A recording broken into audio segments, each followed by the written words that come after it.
This week's headlines didn't unfold the way Prince William expected.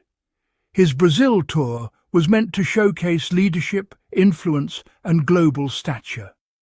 It was designed as a triumphant moment, an international spotlight where he could stand tall, deliver polished speeches, and remind the world he is the future king.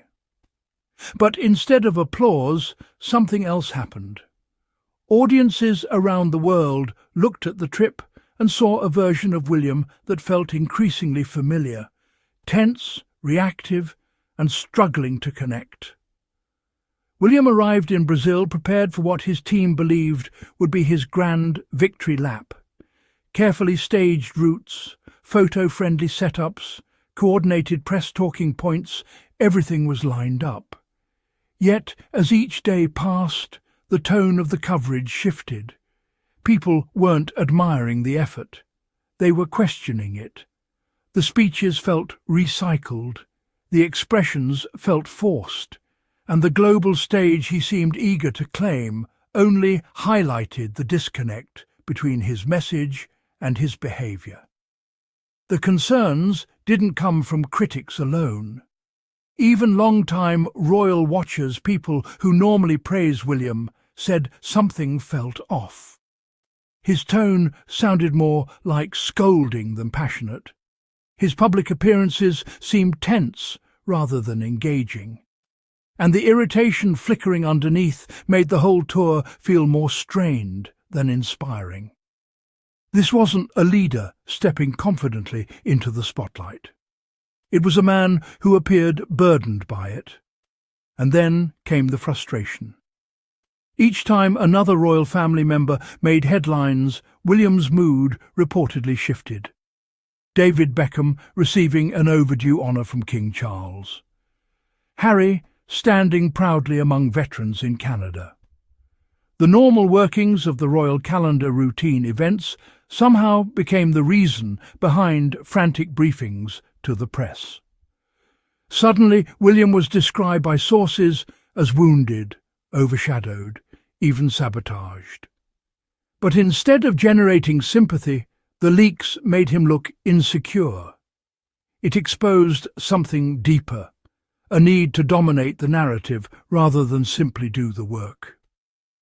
The press caught on quickly. Headlines echoed the same theme. William felt upstaged, unsettled, even threatened. Not exactly the image of a steady future monarch. And rather than calming the situation, the briefings from Kensington Palace intensified it. Why, people wondered, would a future king, someone with incredible privilege, massive influence, and every imaginable advantage, be so rattled by ordinary events in his own family? Because while others were handling duties, Harry, supporting veterans, Charles, fulfilling obligations, William was struggling to understand why the world didn't freeze for his Brazil tour. The expectation that everyone else should step aside revealed a bigger issue. A future king, uncomfortable with shared attention. For many viewers, that was more telling than anything he said on stage. And then came another strange detail: Kate's absence. The palace claimed she remained home to focus on the family's move to Forest Lodge. That explanation raised eyebrows immediately. The Wales household has staff for logistics, moving, planning everything. So why couldn't Kate join him? Why was the future queen, consort, missing from what was billed as one of William's most important international trips of the year? The palace's vague answer only added more questions to an already shaky tour. Meanwhile, journalist Tom Sykes sharpened the story in The Royalist, sharing accounts from insiders who described William as convinced that his relatives should have cleared their schedules for his trip. That notion alone fueled public frustration. People saw a prince talking about duty while behaving as though duty applied to everyone except him. But perhaps the most surprising criticism came from a source who rarely turns against William. Amanda Platell. Her column didn't soften the blow. She questioned the entire purpose of the trip. She asked whether anyone felt moved by his supposedly impassioned speech, and she called the Earthshot broadcast worthy yet underwhelming. Platell is not known for attacking William. In fact, she often defends the Wales family. So when she openly questioned his message, his delivery, and his impact, people paid attention. Platell also captured the hypocrisy at the core of the tour. William flew more than 5,500 miles to talk about climate responsibility. But his lifestyle, multiple estates, constant travel, staff-supported routines tells a different story. The problem wasn't just the distance he flew, it was the symbolism. How do you tell struggling families to make sacrifices while demonstrating none of your own? And her point about the elite who attend global climate events struck a nerve. These gatherings, she noted, attract people who lecture the world while arriving in private jets. Many felt William fit that mould too neatly. For ordinary Britons facing rising costs and limited opportunities, the disconnect was glaring. William's message seemed detached from the day-to-day realities of the public he hopes to lead. Platell also highlighted something else. William skipped the Festival of Remembrance, a deeply significant event, a moment of unity, reflection, shared history. The future king chose to pursue global prestige instead of standing with his country. For many loyal supporters, that was a turning point. The timing was poor, the message confusing, and the optics impossible to ignore. By the time William wrapped his Brazil appearances, the narrative had already slipped away from him. Friendly reporters struggled to produce positive coverage. Photos of him playing volleyball became memes rather than moments of inspiration.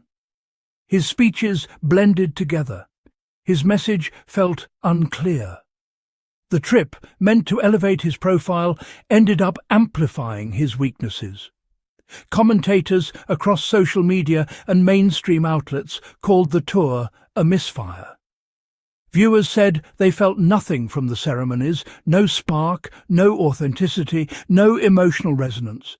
Instead of connecting with audiences, William seemed to be performing for cameras, and the lack of genuine energy made the entire trip feel like a staged effort without substance. The issue wasn't a single mistake, it was the pattern. William is struggling to translate his position into meaningful leadership. Each appearance feels controlled but not compelling.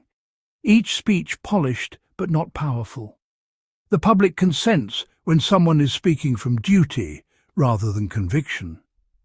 The Brazil trip also arrived at a delicate moment for the monarchy. Conversations about relevance are growing louder. People want clarity, authenticity and compassion from the next head of state. William's tour delivered none of that. It delivered images without influence and words without weight.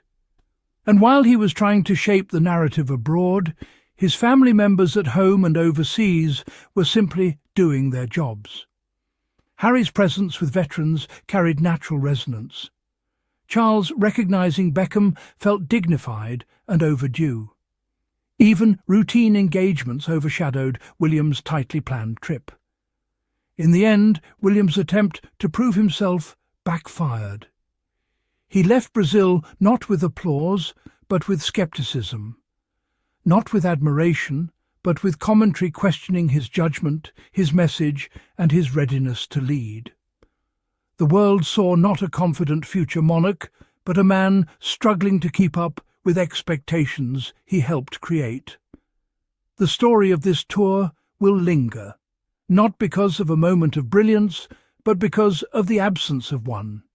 People wanted substance, they got performance, they wanted leadership, they got irritation, and they wanted a future king ready for the weight of his role. Instead, they saw someone who still seems uncomfortable in the spotlight he keeps chasing.